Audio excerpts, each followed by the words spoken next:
Hello बच्चों, आप सभी का स्वागत है वैदिक पाठशाला के इस नए वीडियो में।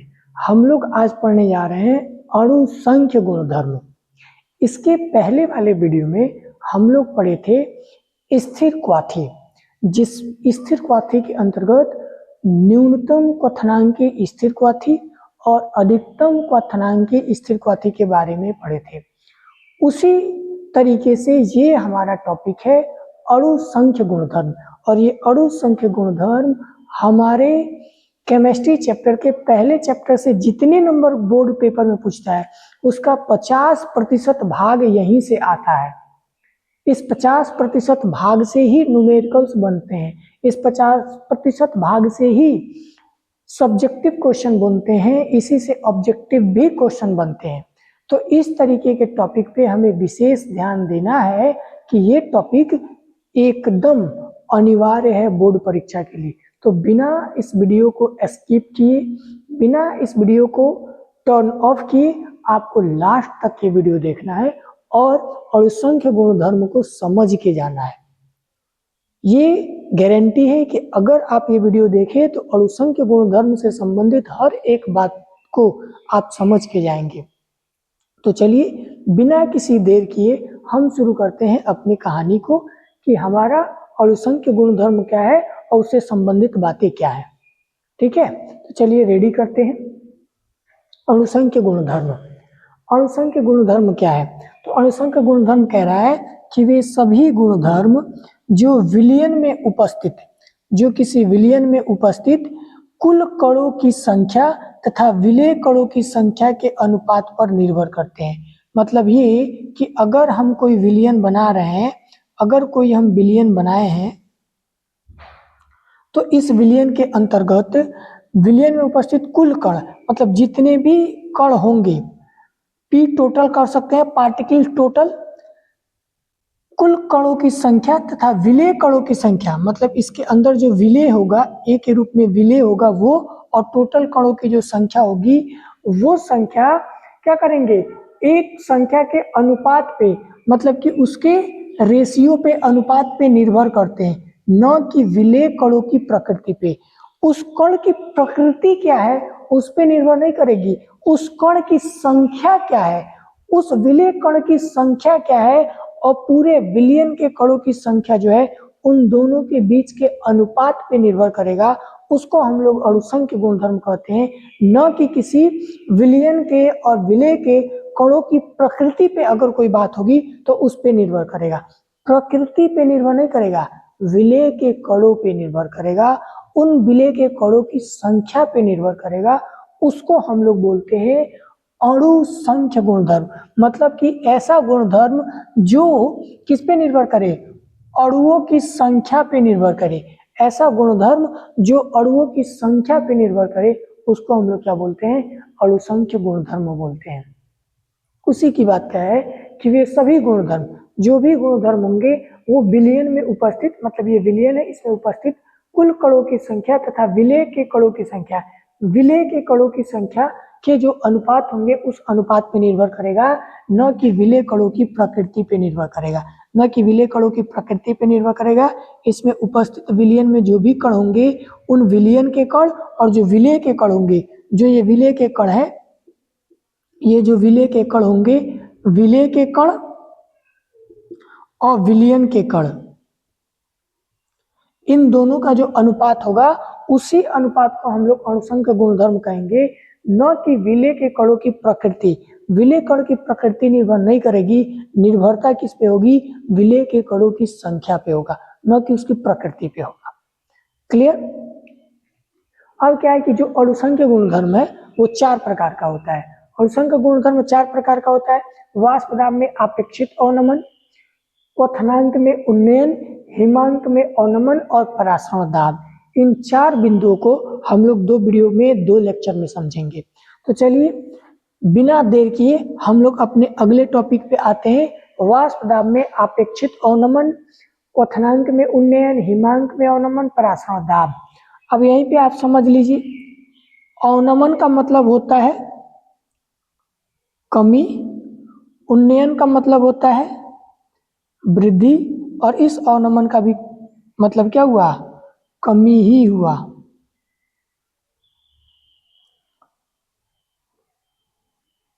मतलब जिसके वाष्प दाब में कमी होगी, किसी के क्वथनांक में वृद्धि होगी, किसी के हिमांक में कमी होगी। इन 3 बिंदु में इसी के बारे में पढ़ना है और परासरण के बारे में पढ़ना है, परासरण दाब के बारे में पढ़ना है। तो चलिए शुरू करते हैं अपना पहला बिंदु, वाष्प दाब में अपेक्षित अवनमन। वाष्प दाब में अपेक्षित अवनमन क्या कहता है कि किसी विलायक का विलयन में वाष्प दाब ठोस अवाष्पशील विलय को मिलाने पर अगर कम होता है तो उसे वाष्प दाब का अवनमन कहेंगे। मतलब किसी विलायक का अगर विलयन में वाष्प दाब, अगर कोई विलायक है उसका किसी विलयन में जो वाष्प दाब है वो वाष्प दाब किसी ठोस अवाष्पशील विलय को मिलाने पर उसका वाष्प दाब कम हो जाएगा तो उसको हम लोग वाष्प दाब का अवनमन बोलेंगे। मतलब कोई विलयन लेंगे, उस विलयन में अगर किसी अवाष्पशील ठोस को मिला देंगे तब उसका अगर वाष्प दाब कम हो जाएगा तो उसको हम लोग क्या बोलेंगे, वाष्प दाब में अवनमन। मतलब ये समझिए कि मान लीजिए कि हमारे पास यहाँ पे जल है, ये हमारा जल है। जल के अंदर अगर जल के कण होंगे तो ये जल के कण तापमान को पाकर के क्या होंगे, वाष्पित होंगे। तो अगर केवल जल है तो शुद्ध जल के जो वाष्प दाब होते हैं उनको हम लोग P01 पढ़ते हैं। ये राउल्ट के नियम से बातें आती हैं कि हम उसको P01 बोलते हैं।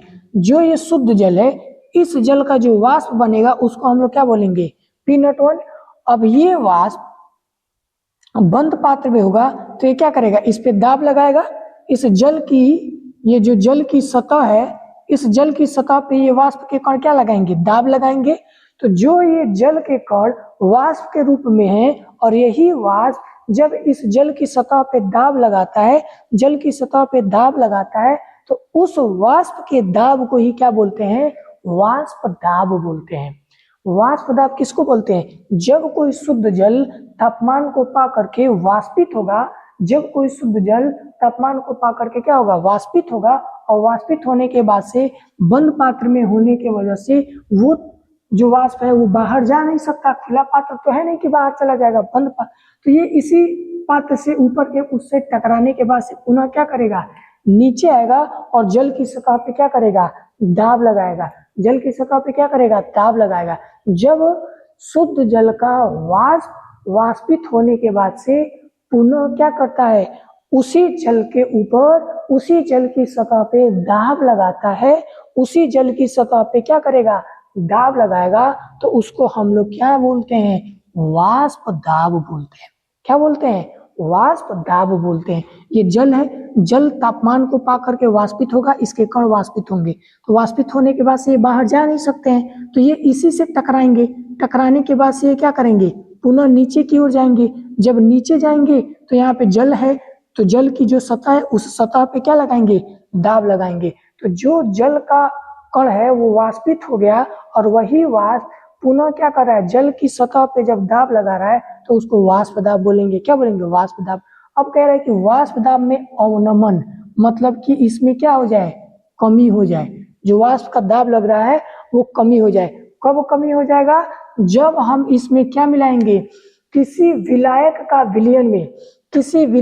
विलयन में वाष्प दाब ठोस अवाष्पशील, उसका वाष्प दाब जो है वो ठोस अवाष्पशील विलय को मिलाने पर कम हो जाता है। मतलब कि अगर मान लीजिए कि यहाँ पे हमारा विलयन है, ये हमारा विलयन है, इसमें हमारा विलय विलायक दोनों है, इसमें हमारे विलय विलायक दोनों हैं, इसमें विलय विलायक के दोनों कण हैं। ये बंद पात्र है, ये वाष्पित होंगे, इसमें विलय जो होगा वो वाष्पित हो रहा है, ठीक है, विलायक वाष्पित होगा। अब क्या होगा कि किसी विलायक का विलयन में,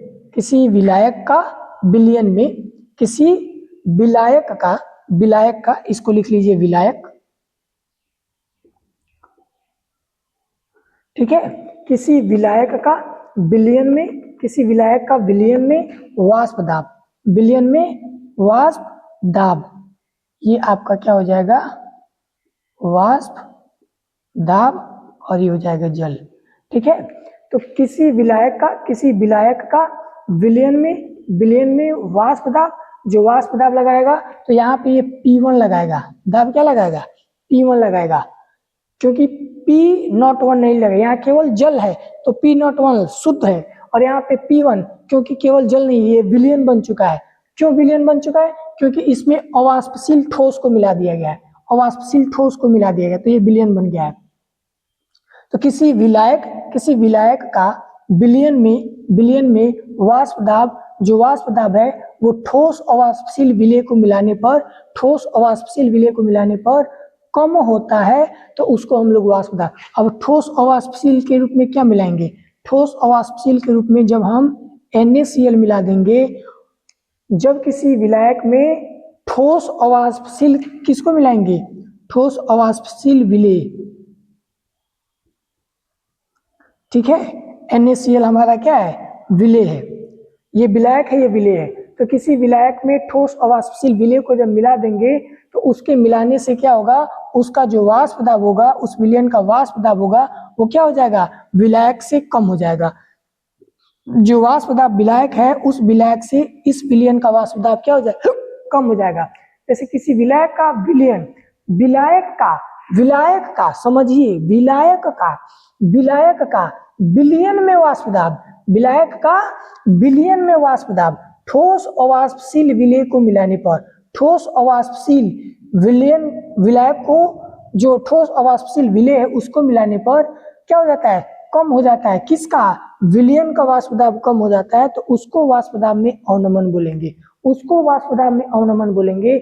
जब किसी विलायक में किसी अवाष्पशील ठोस को मिलाने से जो विलयन बनेगा, अगर इस विलयन का वाष्प दाब इस विलायक से कम हो जाएगा, इस विलायक से इस विलयन का वाष्प दाब क्या हो जाएगा, कम हो जाएगा, तो उसको हम लोग क्या बोलेंगे, वाष्प दाब का अवनमन बोलेंगे। उसको क्या बोलेंगे, वाष्प दाब का अवनमन। वाष्प दाब का अवनमन क्या होता है कि जब किसी विलायक में किसी ठोस अवाष्पशील विलय को मिला देंगे तो उससे क्या होगा, विलयन के वाष्प दाब में कमी हो जाएगी। अब कमी कैसे आएगी वो सोचिए, वो देखिए, यहाँ पे आपका विलयन है तो केवल मान लीजिए शुद्ध विलायक है, शुद्ध जल है, तो वहां पे केवल जल के अणु प्रेजेंट थे, तो जब केवल जल के अणु प्रेजेंट थे तो तापमान को जब पाएंगे तो सारे के सारे ये जल के अणु उड़ जाएंगे। जब सारे के सारे जल के अणु उड़ेंगे तो ऊपर से जो P01 है वो भी तो अधिक लगाएंगे। जब सब उड़ के जाएंगे तो वो पुनः जल की सतह पे आकर के दाब भी तो लगाएंगे उतने अधिक मात्रा में। जब ये पूरे जल के अणु है, ये पूरे के पूरे क्या है, जल के अणु है, जब तापमान को पाके उड़ जाएंगे तो ऊपर से दाब भी उतने ही लगाएंगे, तो इसका जो वाष्प दाब होगा वो अधिक होगा। जबकि जब हम NaCl को मिला देंगे तो क्या होगा कि इस जल के अणुओं के साथ हमारे कौन आ जाएंगे, नमक के भी कण आ जाएंगे। तो यहाँ पे कौन केवल उड़ पाएगा, केवल आपके ये जल के कण ही उड़ पाएंगे। केवल कौन उड़ पाएगा, जल के कण ही उड़ पाएंगे। जब केवल जल का कण उड़ पाएगा तो आप देखिए कि यहाँ पे ज्यादा जल के अणु वाष्पित हो रहे हैं और यहाँ पे जल के कम अणु वाष्पित हो रहे हैं। क्यों यहाँ पे कम वाष्पित हो रहे हैं जल के अणु, क्योंकि जब हमने अवाष्पशील नमक को मिला दिया है तो नमक थोड़ी उड़ जाएगा। नमक क्या है, अवाष्पशील है, वो वाष्प में नहीं बदल सकता है, वो एक ठोस है। तो ये जल के अणु ये जो जल का अणु है केवल वही जल का अणु वाष्पित होगा और जो ठोस विलय अवाष्पशील का है वो वाष्पित नहीं हो सकता है। तो आप देखिए यहाँ पे ज्यादा मात्रा जल के अणु होने के कारण विलायक में ज्यादा वाष्प हो रहे थे, तो ज्यादा जब वाष्पित होंगे तो वाष्प दाब भी ज्यादा लगाएंगे। यहाँ पे कम जल के अणु वाष्पित हो रहे हैं तो यहाँ पे कम जल के अणु क्या करेंगे, वाष्प लगाएंगे, वाष्प दाब कम लगाएंगे। जब जल के अणु कम वाष्पित होंगे तो वाष्प दाब भी क्या लगाएंगे, कम ही लगाएंगे। जब जल के अणु कम वाष्पित होंगे तो वाष्प दाब भी कम लगाएंगे। इस हिसाब से वाष्प दाब में क्या बनता है, अपेक्षित अवनमन, मतलब कि वाष्प दाब में कमी। कब वाष्प दाब में कमी होती है, जब हम किसी शुद्ध विलायक में किसी अवाष्पशील विलेय को मिला देंगे तो उस अवाष्पशील विलेय के मिलाने से जो विलयन का वाष्प दाब होगा वो विलायक के वाष्प दाब से कम हो जाएगा। विलयन का वाष्प दाब विलायक के वाष्प दाब से कम हो जाएगा। उस स्थिति को हम लोग क्या बोलते हैं? वाष्प दाब में आपेक्षित अवनमन। उसको क्या बोलते हैं? वाष्प दाब में आपेक्षित अवनमन। अब चलिए हम लोग देखते हैं वाष्प दाब में अपेक्षित अवनमन के बाद से हम लोग को पढ़ना है क्वथनांक में उन्नयन। इसके बाद से हम लोग देखेंगे क्वथनांक में उन्नयन। इसको नोट करिए, फिर इसको हम क्लीन करके ब्लैक बोर्ड पे फिर क्वथनांक में उन्नयन की बात करेंगे।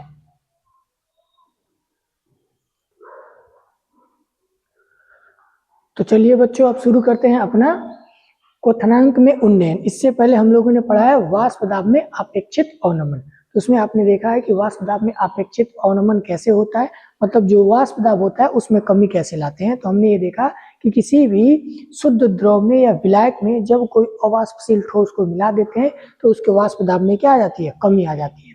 फिर क्वथनांक में उन्नयन कैसे होता है? जो बॉइलिंग पॉइंट होता है, हमने पिछले टॉपिक में पढ़ा था कि क्वथनांक क्या होता है। तो क्वथनांक वह बिंदु होता है जिस पर कोई द्रव्य विलयन वाष्प अवस्था में परिवर्तित होने के लिए क्वथनांक या वायुमंडलीय दाब के बराबर चली जाती है, उसी को हम लोग क्वथनांक बोलते हैं। तो क्वथनांक उन्नयन में क्या है कि इसमें होता क्या है कि ये स्थिति मान लीजिए कि ये आपका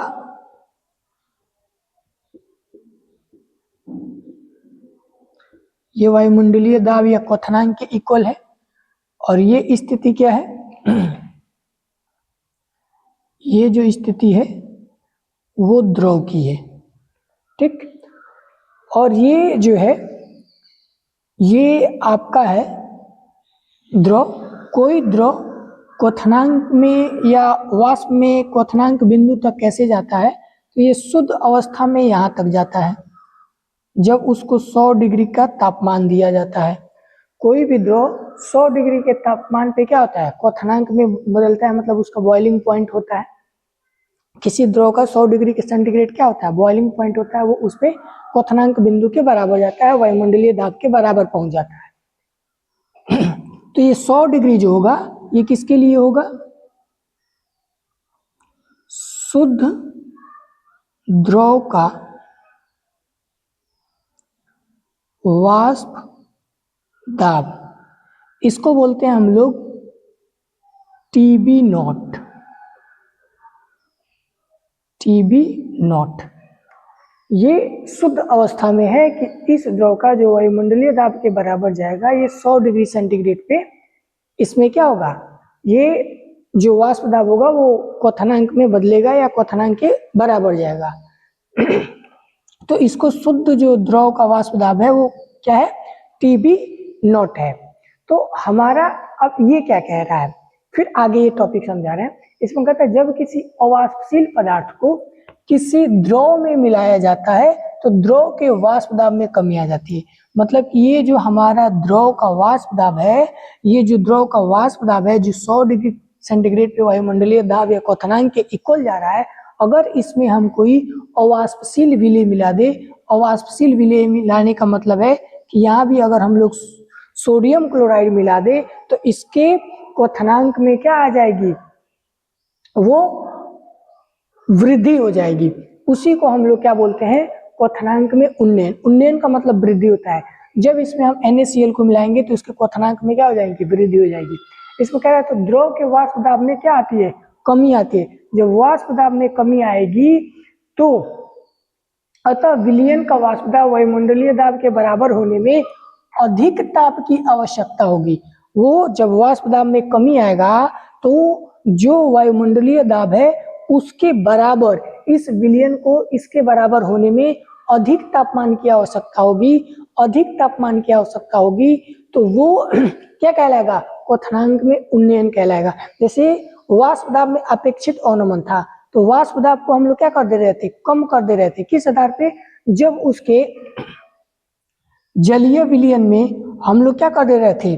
किसी अवाष्पशील विलेय के ठोस कणों को मिला दे रहे थे तो वो कम वाष्पित हो रहे थे जिससे उसका वाष्प दाब कम लग रहा था।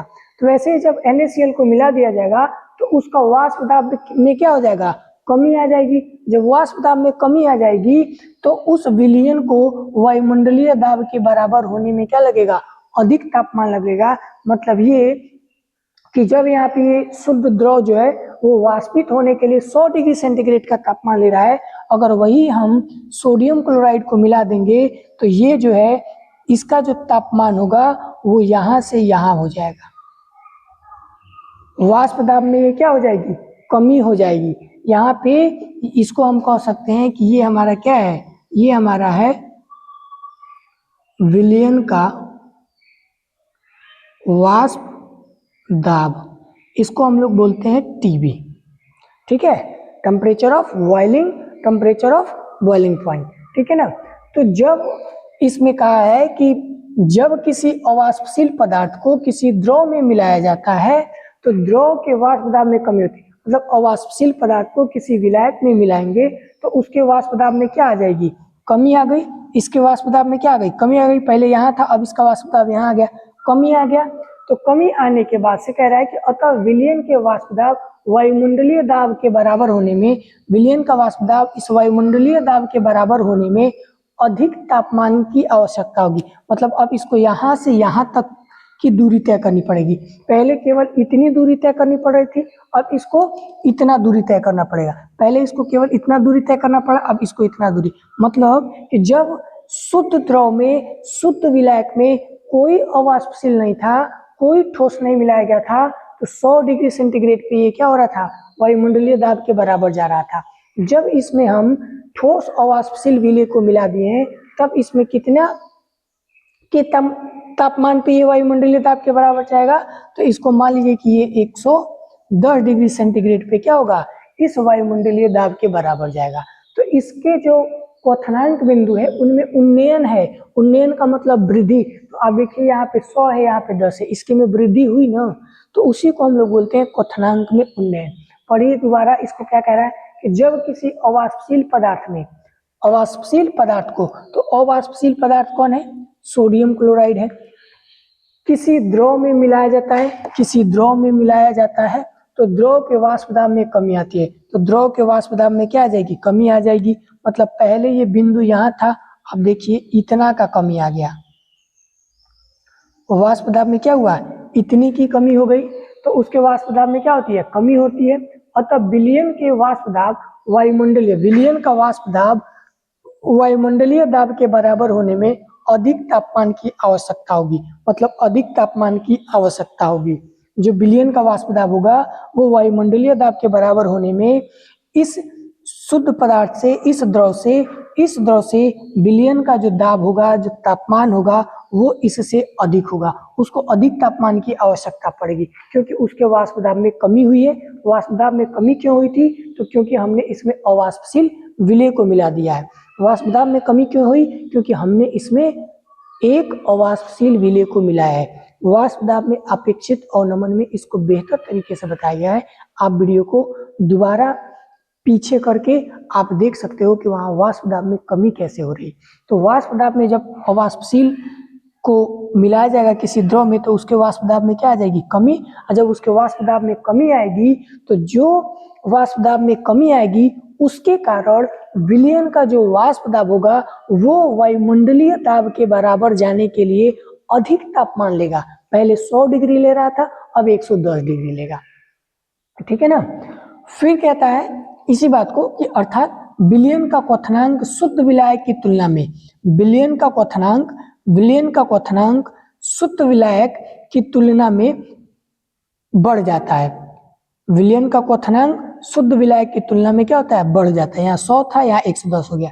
विलयन का क्वथनांक शुद्ध विलायक की तुलना में बढ़ जाता है और क्वथनांक का उन्नयन कहते हैं। इसी बिंदु को हम लोग क्या बोलते हैं, क्वथनांक का उन्नयन कहते हैं। इसी बिंदु को हम लोग क्या बोलते हैं, क्वथनांक का उन्नयन कहते हैं। और इस वृद्धि को डेल्टा टीबी से हम लोग प्रदर्शित करते हैं। मतलब कि जो यहाँ पे ये वृद्धि हुई है, जितना टेम्परेचर का वृद्धि हुआ है उस वृद्धि को हम लोग क्या बोलेंगे, टीबी के नाम से बोलेंगे। डेल्टा टीबी, जितनी वृद्धि हुई है उस वृद्धि को हम लोग क्या नाम देंगे, डेल्टा टीबी। दोबारा, विलयन का क्वथनांक शुद्ध विलायक की तुलना में बढ़ जाता है। तो यहाँ देखिए बढ़ गया, यहाँ 100 था, यहाँ 110 हो गया, तो क्वथनांक का उन्नयन कहते हैं और इसको हम लोग डेल्टा टीबी से प्रदर्शित करते हैं। अब ये डेल्टा टीबी जो है वो किस पे डिपेंड करेगा, इस पे हम लोग थोड़ी देर बाद बात करेंगे कि ये किस पे डिपेंड कर रहा है। ये सोचिए जैसे घरों में खाना बनता है, सब्जी बनती है, तो ये कहा जाता है ना कि नमक डाल दीजिए तो जल्दी पक जाएगा, जल्दी बॉयल हो जाएगा कोई चीज। तो क्यों नमक की बात होती है? क्योंकि जब नमक नहीं डाला जाता है तो जो हम तापमान देते हैं वो पूरा का पूरा तापमान पानी को मिलता है और पानी क्या होता है, वाष्पित हो जाता है। पानी क्या हो जाता है, वाष्पित होकर उड़ जाता है और हमारा जो भोज्य पदार्थ है, सब्जी है या जो भी चीज बॉयल कर रहे हैं वो सही से बॉयल नहीं हो पाता है, क्योंकि वहां द्रव क्या होता है, वाष्प में बदल जाता है। वही जब उस खाद्य पदार्थ में पकाने के लिए जब हम नमक डाल देते हैं तो वो नमक डालने से क्या होता है, उसके वाष्प दाब में कमी आ जाती है, मतलब पानी हमारा वाष्प नहीं बदलता है और जो भी हम तापमान देते हैं वो सारा का सारा तापमान हमको हमारे सब्जी को या जो भी पदार्थ बना रहे हैं उसको मिलता है। ठीक है, तो अब समझ में आया ना कि हम लोग घरों में जो चीज पकाते हैं उसमें नमक क्यों डालते हैं, क्योंकि नमक डालने से उसके वाष्प दाब में कमी आती है और वाष्प दाब में कमी आने के कारण पानी का जो पार्टिकल्स उसमें होता है वो वाष्प में परिवर्तित नहीं होता है और जब वाष्प में परिवर्तित नहीं होगा तो जितना भी ताप देंगे वो सारा का सारा ताप किसको मिलेगा, वो सारा का सारा तापमान किसको मिलेगा, उस भोज्य पदार्थ को मिलेगा, उस कच्ची सब्जी को मिलेगी और वो सब्जी जल्दी पकती है। ठीक है, ये बातें आपको बेहतर समझ में आई होंगी, ये उम्मीद है। जैसे कि हमने एक द्रव लिया, द्रव को वायुमंडलीय दाब के बराबर जाने में उसको हम लोग क्वथनांक बोलते हैं। किसी भी द्रव को वायुमंडलीय दाब के बराबर जाने के लिए उसको क्वथनांक बोलते हैं। तो 100 डिग्री तापमान पे शुद्ध द्रव जो है वो वायुमंडलीय दाब के बराबर हो रहा है, मतलब उसका क्वथनांक बिंदु हो गया। अगर उसमें हम अवाष्पशील ठोस को मिला देंगे तो जो इसका वाष्प दाब था उस वाष्प दाब में क्या आ जाएगी, कमी आ जाएगी, क्योंकि वो अच्छे से वाष्पित नहीं हो पाएगा। उस कमी के कारण जितना कमी आएगा शुद्ध विलायक में, तो जो विलयन बनेगा उस विलयन का जो वाष्प दाब होगा वो वायुमंडलीय दाब के बराबर पहुंचने के लिए पहले की अपेक्षा अधिक तापमान लेगा। मतलब कि शुद्ध द्रव का जो तापमान होगा वो विलयन के तापमान से क्या होगा, कम होगा। विलयन का तापमान वायुमंडलीय दाब के बराबर पहुंचने के लिए अधिक तापमान लेगा, जबकि विलायक का तापमान वायुमंडलीय दाब के बराबर पहुंचने के लिए कम तापमान लेता है। तो यहाँ पे हम कहें मोटा मोटी क्या हुआ कि यहाँ पे हमारे क्वथनांक या बॉइलिंग ताप के लिए जो था तापमान उसमें वृद्धि हो गई। यहाँ पे नमक मिलाने से उसके क्वथनांक बिंदु, टेम्परेचर, बॉइलिंग पॉइंट का जो वैल्यू है वो बढ़ गया। जब बॉइलिंग पॉइंट का वैल्यू बढ़ेगा तो उसी को हम लोग क्या बोलेंगे, क्वथनांक में उन्नयन। मतलब उन्नयन का मतलब वृद्धि होता है, अवनमन का मतलब कमी होता है। जैसे यहाँ पे हुआ, यहाँ पे 100 था, यहाँ पे 110 हो गया, तो उसके में क्या हो गई, वृद्धि हो गई। अब देखिए इसका एक ग्राफ, आपकी ही बुक का ये ग्राफ है। ठीक है,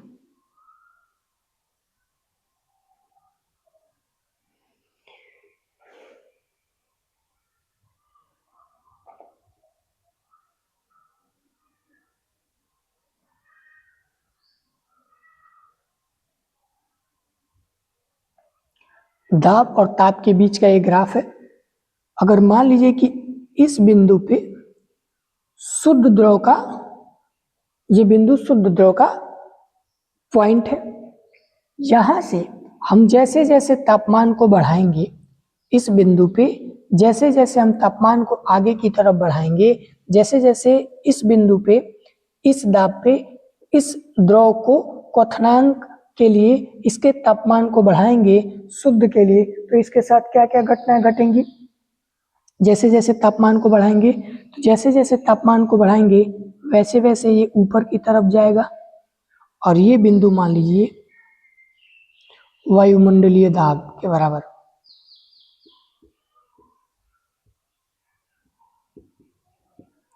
तो इस बिंदु पे इसका क्या हो गया, यहां से यहां तक पहुंचने में क्या हो गया, वाष्पित हो गया। ये इस द्रव का क्या होगा, क्वथनांक बिंदु हो गया। तो हम ये कह सकते हैं कि ये जो बिंदु है और ये जो बिंदु है, ठीक है, इसी बिंदु पे, ये जो बिंदु है इस ये द्रव का था, द्रव में हमने तापमान को बढ़ाया, तापमान बढ़ाने से ये क्या हुआ, ये वायुमंडलीय दाब के बराबर गया और ये वाष्पित हो गया। इसी बिंदु पे अगर हम विलयन ले, ये शुद्ध द्रव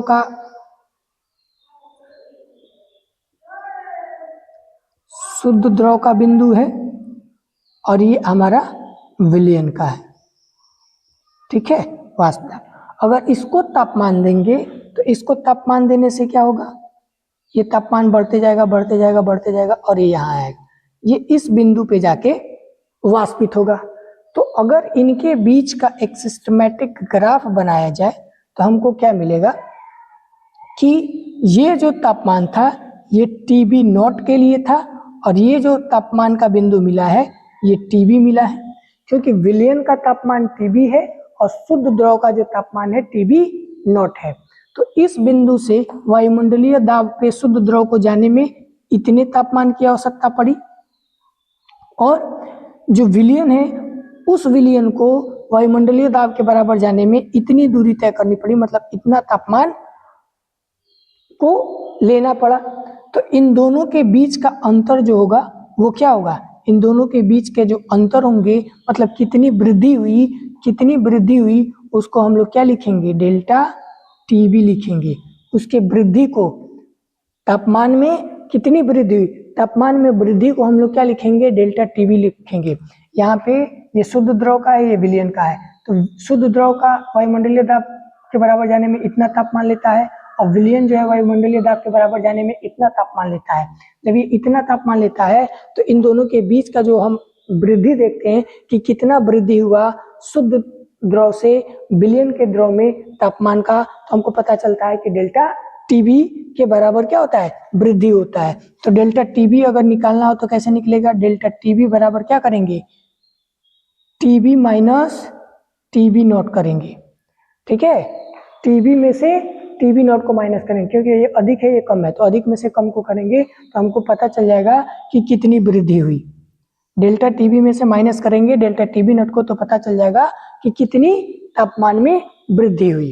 अब ये बताइए इस तापमान को वृद्धि के लिए क्या कारक इफेक्ट करेगा, किस कारक पे ये प्रभावित होगा, कि इसको कौन सा कारक है जो इसको प्रभावित करेगा कि इसका तापमान वृद्धि करे।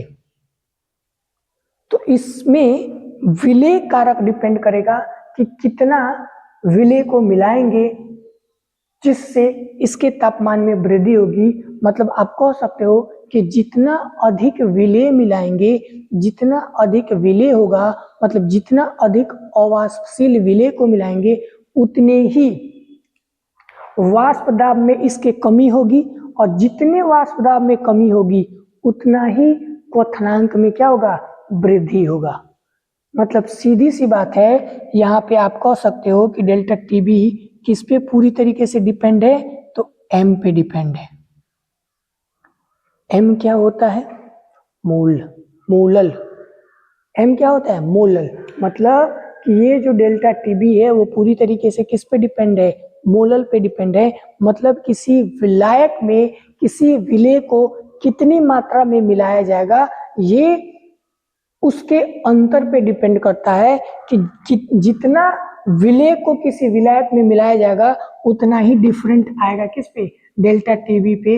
मतलब उतनी ही वृद्धि होगी डेल्टा TB में। जितना किसी विलय को विलायक में मिलाया जाएगा उतना ही उसके तापमान में वृद्धि होगा, डेल्टा TB का मान उतना ही बढ़ेगा।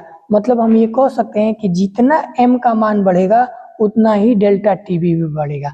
जितना अधिक नमक को मिलाएंगे उतने ही वाष्प दाब में कमी आएगी और जितना वाष्प दाब में कमी आएगी उतनी ही अधिक हमारी क्या बढ़ेगी, डेल्टा TB की वैल्यू बढ़ती जाएगी, उतने ही अधिक तापमान का अंतर देखने के लिए मिलेगा शुद्ध द्रव और विलयन के बीच में। जितना अधिक नमक मिलाएंगे उतनी ही अधिक वाष्प दाब की कमी होगी और जितना अधिक वाष्प दाब की कमी होगी उतनी ही उसके तापमान में वृद्धि होगी और जितना अधिक उसके तापमान में वृद्धि होगा उतना ही हमको वृद्धि देखने के लिए मिलेगा शुद्ध द्रव और विलयन के बीच में। तो इस बिंदु को यहाँ पे लेके आइए, यहाँ पे समझते हैं। डेल्टा टीबी समानुपाती होगा मोलल के। किसके? मोलल। मोलल क्या होता है? विलेय के मूल बट्टे विलायक का आयतन। विलेय के मूल बट्टे विलायक का आयतन। किसी विलायक में कितना कोई विलेय को मिलाया जा रहा है उस पे तय करेगा। विलेय के मूल बट्टे विलायक का द्रव्यमान होता है। विलेय का मूल बट्टे विलायक का द्रव्यमान। तो ये उस पे डिपेंड करेगा, मोलल पे डिपेंड करेगा। ये किस पे डिपेंड करेगा? मोलल पे डिपेंड करेगा। अगर यहां से इस चीज को हटाया जाएगा तो ये बन जाएगा डेल्टा टीबी बराबर केबी इंटू एम। डेल्टा टीबी बराबर केबी इंटू एम। अब यहाँ पे केबी क्या है? केबी आपका है उन्नयन स्थिरांक। क्या है? उन्नयन स्थिरांक। ये एक फार्मूला हो गया हमको न्यूमेरिकल सॉल्व करने के लिए। एम जो है वो मोलल है। मोलल के बारे में हम लोग विस्तृत चर्चा किए ही है। मोलल क्या होता है? विलेय के मूल बट्टे विलायक का द्रव्यमान। अगर विलायक का द्रव्यमान लीटर में केजी में दिया है तो उसमें कोई इंटू नहीं होता है। अगर वो ग्राम में दिया है तो उसको 1000 से इंटू करा देते हैं। इस तरीके से हम किसी भी क्वथनांक में वृद्धि को निकाल सकते हैं। हमने आपको पूरे अच्छे से समझाने की कोशिश की है कि क्यों क्वथनांक में उन्नयन होता है। तो उसका कारक यही है कि जब हम शुद्ध द्रव में किसको मिला देते हैं? किसी विलेय को मिला देते हैं, अवाष्पशील विलेय को मिला देते हैं, जैसे एग्जाम्पल के तौर पे NaCl, तो उसके तापमान में क्या आ जाती है? उसके वाष्प दाब में क्या आ जाती है? कमी आ जाती है। जब उसके वाष्प दाब में कमी आ जाती है तो उसका जो वाष्प दाब कम हुआ है उसके कारण उस विलयन का जो है वो वायुमंडलीय दाब के बराबर पहुंचने में तापमान अधिक लगेगा। जब तापमान अधिक लगेगा तो उससे क्वथनांक में क्या हो जाएंगी? वृद्धि हो जाएंगी। मतलब वो उतने ही अधिक तापमान पे क्या होगा? बॉयल होगा। मतलब वो उतने ही अधिक तापमान पे बॉयल होगा जिससे उसके क्वथनांक में हम लोग उन्नयन को पढ़ते हैं। जैसे इसमें लिखा गया है कि विलयन का क्वथनांक शुद्ध विलाय की तुलना में बढ़ जाता है, जिससे हम लोग क्वथनांक का उन्नयन करते हैं। क्यों बढ़ जाता है? जब किसी अवाष्पशील पदार्थ को किसी द्रव में मिलाया जाता है। किसी द्रव में किसको मिलाया जाता है? अवाष्पशील पदार्थ को मिलाया जाता है। तो द्रव के वाष्प दाब में कमी आ जाती है। तो द्रव के वाष्प दाब में देखिए इतने की कमी आ गई है। इतने की क्या आ गई है? कमी आ गई है। उस कमी के कारण जो वायुमंडलीय दाब है, वाष्प दाब, वो वायुमंडलीय दाब के बराबर होने में अधिक तापमान लेगा।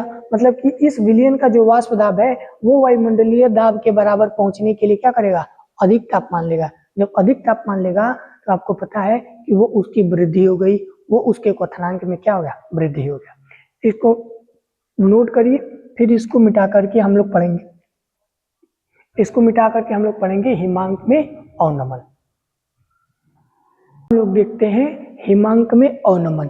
मतलब जो फ्रीजिंग पॉइंट होता है, पहले था बॉइलिंग पॉइंट, अब हम लोग को पढ़ना है फ्रीजिंग पॉइंट। जो फ्रीजिंग पॉइंट होता है उसमें कमी कर देना। मतलब सामान्य अवस्था में जितने तापमान पे कोई द्रव ठोस में बदलता है उस तापमान को कम कर देना। अभी हम लोग पढ़े थे कि जितने तापमान पे कोई द्रव वाष्प में बदलता है उतने तापमान को और कम कर देना, उस तापमान में और वृद्धि कर देना। मतलब जितने तापमान पे कोई द्रव गैस में बदलता है, वाष्प में बदलता है, उस तापमान को बढ़ा देना। अब हम लोग को पढ़ना है उस तापमान को घटा देना जब कोई द्रव ठोस में बदलेगा। मतलब पानी को बर्फ में जमाने के लिए जितना तापमान चाहिए उस तापमान में भी क्या कर देना? कमी कर देना। तो उसको देखिए, उसके लिए क्या होता है कि मान लीजिए कि अभी हम लोग पढ़े हैं कि जो हमारा क्या था, ये वायुमंडलीय दाब था,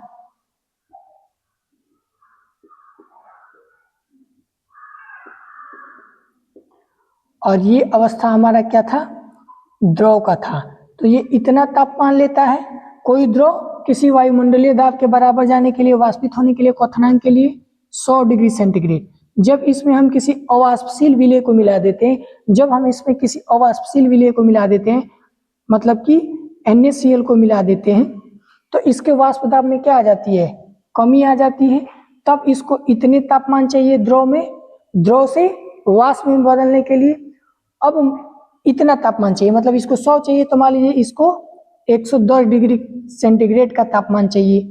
जब हमने नमक मिला दिया तो क्या हुआ, इसको अब इतना का अंतर देखने के लिए मिल रहा है, इतना का चाहिए। जैसे क्वथनांक में हमने बताया कि अगर कोई द्रव है, वो द्रव 100 डिग्री सेंटीग्रेड पे वाष्पित होता है, तो वैसे ही मान लीजिए कि कोई द्रव जो है वो ठोस अवस्था में आने के लिए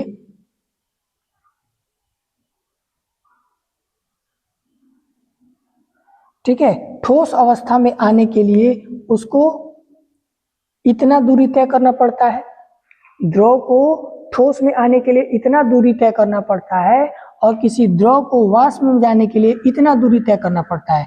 तो द्रव को वाष्प में जाने के लिए इतना दूरी तय करना पड़ रहा था, तो हमने नमक मिला दिया तो इसकी दूरी बढ़ गई, क्योंकि वाष्प दाब में कमी आ गई। जब वाष्प दाब में कमी आ जाएगी तो उसके तापमान को और अधिक आवश्यकता चाहिए। तो जब हमने नमक मिलाया तो उसकी वाष्प दाब की जो क्रियाशीलता थी वो क्या हो गई, कम हो गई। तो वैसे ही हिमांक में अवनमन की स्थिति आएगी। वैसे ही हिमांक में अवनमन क्या आएगी, जब किसी अवाष्पशील विलेय को विलायक में घोलते हैं, जब किसी अवाष्पशील विलेय को विलायक में घोलते हैं तो विलयन का वाष्प दाब विलायक से कम हो जाता है। तो विलयन का वाष्प दाब विलायक से क्या हो जाता है, कम हो जाता है। विलयन का वाष्प दाब विलायक से क्या हो जाता है, कम हो जाता है। अतः विलयन विलायक से कम तापमान पर जमता है। अतः जो विलयन है वो विलायक से कम तापमान पे जमता है, जिसको हम लोग हिमांक में कमी या हिमांक का अवनमन पढ़ते हैं। मान लीजिए कि ये हमारा जो है, ये हमारा शुद्ध विलायक है, शुद्ध विलायक है, और ये NaCl जो था ये क्या है, अवाष्पशील,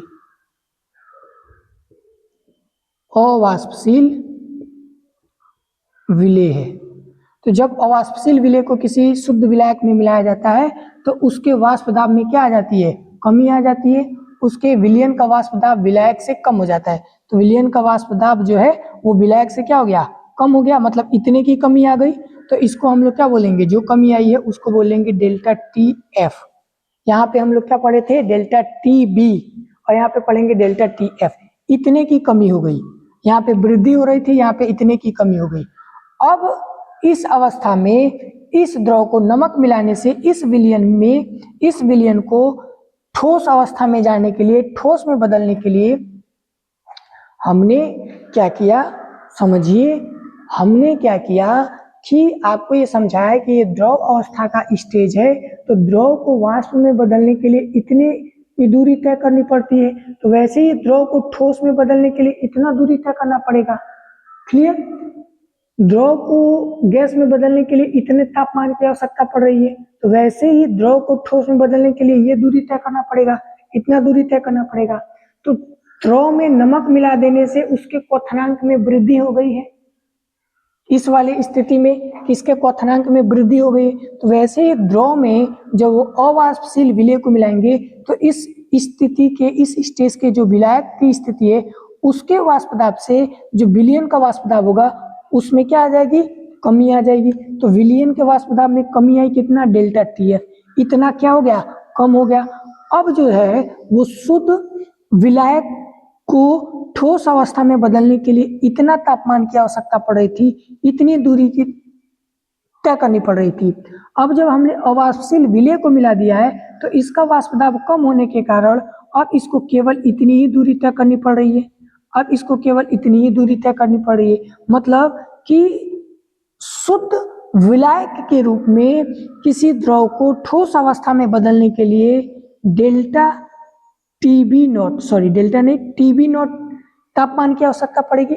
किसी द्रव को शुद्ध विलायक में से द्रव में बदलने के लिए, किसी द्रव को शुद्ध विलायक से ठोस में बदलने के लिए TB नॉट तापमान की आवश्यकता पड़ती है। जब उसमें अवाष्पशील विलेय को मिला दिया जाता है, एग्जाम्पल के तौर पे नमक को मिला दिया जाता है, तो उसके वाष्प दाब में कमी आती है। उस कमी के कारण विलयन को विलायक की अपेक्षा कम तापमान में ही विलायक जो है, कम तापमान में ही विलयन जो है वो ठोस में बदल जाता है। कम तापमान पे ही विलयन जो है वो ठोस में बदल जाता है, मतलब विलेय की अपेक्षा विलयन कम तापमान पे ठोस में बदलेगा द्रव से। कम तापमान पर जो विलयन है वो कम तापमान पर ठोस में बदलेगा विलायक की अपेक्षा। कब? जब हम उसमें अवाष्पशील मिला देंगे, मतलब इसको हम लोग क्या बोलेंगे, टीएफ।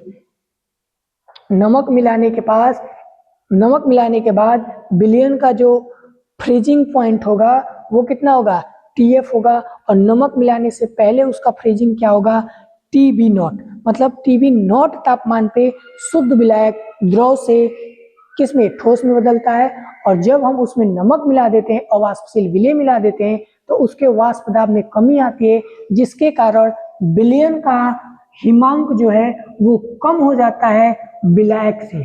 विलयन का हिमांक विलायक से क्या हो जाता है, कम हो जाता है। इसीलिए हमने इसको भी ले लिया है कि आप देखिए इसके पहले वाली स्थिति में कि कोई द्रव वाष्प में बदलने के लिए 100 डिग्री का तापमान लेता है, उसमें नमक मिला देंगे तो उसके वाष्प दाब में कमी आ जाएगी। तो उसी स्थिति जब वो उसका वाष्प दाब कम हो गया तो उसको ठोस में बदलने के लिए अब इतनी ही दूरी तय करनी पड़ रही है ना। जब उसके वाष्प दाब में कमी हो गई तो यहाँ आ गया। अब जब वो यहाँ आ गया तो उसके तापमान में क्या हो जाएगी, जब वो ठोस में बदलेगा तो उसके तापमान को इतनी ही आवश्यकता होगी ना, केवल टीएफ की आवश्यकता होगी। उसी बिंदु को कहा गया है हिमांक में अवनमन। मतलब पहले इतने तापमान की आवश्यकता चाहिए, अब इतने की, तो इसकी अपेक्षा ये कम हुआ, तो इसी कमी को हम लोग क्या बोलते हैं, हिमांक में अवनमन। इसी कमी को क्या बोलते हैं, हिमांक में अवनमन। जो हमारा डेल्टा टीएफ है, मतलब जितनी कमी हुई है वो किसके ऊपर डिपेंड है, तो यहाँ पे भी वो किसके ऊपर डिपेंड है, एम के ऊपर ही डिपेंड है, ओलल के ही ऊपर डिपेंड है। और ये जब समानुपातिकता का चिन्ह हटेगा तो डेल्टा टी एफ बराबर के एफ इंटू एम हो जाएगा। के एफ यहाँ क्या हो जाएगा, हिमांक में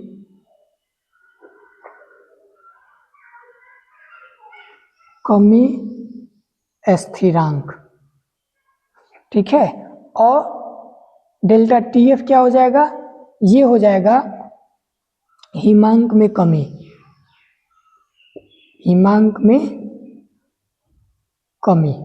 ठीक है। डेल्टा टी एफ क्या हो जाएगा, हिमांक में कमी, के एफ क्या हो जाएगा, हिमांक में कमी स्थिरांक। ये बातें समझ में आई होंगी, हमें उम्मीद है कि हिमांक में कमी कैसे होता है। तो अगर कोई द्रव वाष्प में बदलने के लिए इतना दूरी तय कर रहा है और उसमें नमक मिला देने से उसके वाष्प दाब में कमी हो जा रही है, इतने की कमी हो जा रही है, तो उसी स्थिति में अगर द्रव को ठोस में बदलना है तो शुद्ध विलायक को द्रव से ठोस में बदलने के लिए डेल्टा टीबी नॉट तापमान की आवश्यकता पड़ेगी। जब उसमें अवाष्पशील विलय को मिला देंगे तो आपको पता है कि उसके वाष्प दाब में कमी हो गई है, तो कमी होने से वो स्थिति यहाँ आ गई है। अब इसको यहाँ से केवल इतनी ही दूरी तय करनी है कि कोई भी जो विलयन है वो ठोस में बदल जाएगा, तो उसकी जो यहाँ हिमांक की स्थिति थी अब यहाँ पे उसके में क्या हो गई है, कमी हो गई है, अवनमन हो गया है। इसी बात को हम लोग क्या बोलते हैं, हिमांक में अवनमन। दोबारा पढ़िए क्या कह रहा है कि जब किसी अवाष्पशील विलय को विलायक में मिलाया जाता है या घोला जाता है तो विलयन का वाष्प दाब विलायक से कम ताप पे जमता है। तो विलयन का जो वाष्प दाब है वो इस विलायक से कम तापमान पे ये विलयन जो है वो जम जाएगा। विलायक से कम तापमान पे विलयन हमारा क्या हो जाएगा, जम जाएगा। और इसी को हम लोग हिमांक में कमी या हिमांक का अवनमन कहते हैं, और इसे डेल्टा टीएफ से प्रदर्शित करते हैं। हिमांक में कमी या हिमांक में अवनमन। कितना कमी हुआ डेल्टा टीएफ बताएगा। कितना कमी होगा, डेल्टा टीएफ बताएगा कि जब हम किसी अवाष्पशील विलय को विलायक में मिला देंगे तो उसके वाष्प दाब में कमी होगी। वाष्प दाब में कमी होने के कारण विलायक का जो हिमांक होगा उस हिमांक से कम हो जाएगा विलयन का हिमांक। मतलब जितने तापमान पे विलायक द्रव से ठोस में बदलेगा उससे कम तापमान पे विलयन द्रव से ठोस में बदल जाएगा। उस स्थिति को बोलते हैं हिमांक में अवनमन।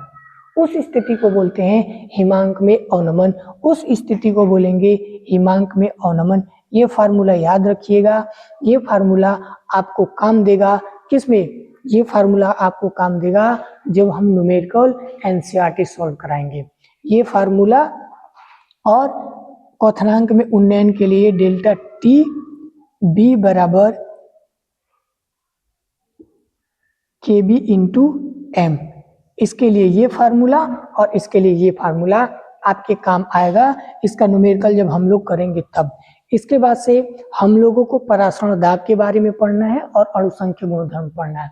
इसके बाद से केवल एक वीडियो होगा परासरण दाब, परासरण और अणुसंख्य गुणधर्म। उसके बाद से हमारा एनसीईआरटी सॉल्यूशन शुरू हो जाएगा और ये चैप्टर खत्म हो जाएगा। उम्मीद है कि आज का ये टॉपिक दोनों आपको बेहतर तरीके से समझ में आया होगा। अगर आपको हर एक चीज अच्छे से समझ में आ रहा है तो चैनल को लाइक करिए, शेयर करिए, सब्सक्राइब करिए और अपने दोस्तों के साथ शेयर करिए। Thanks for watching.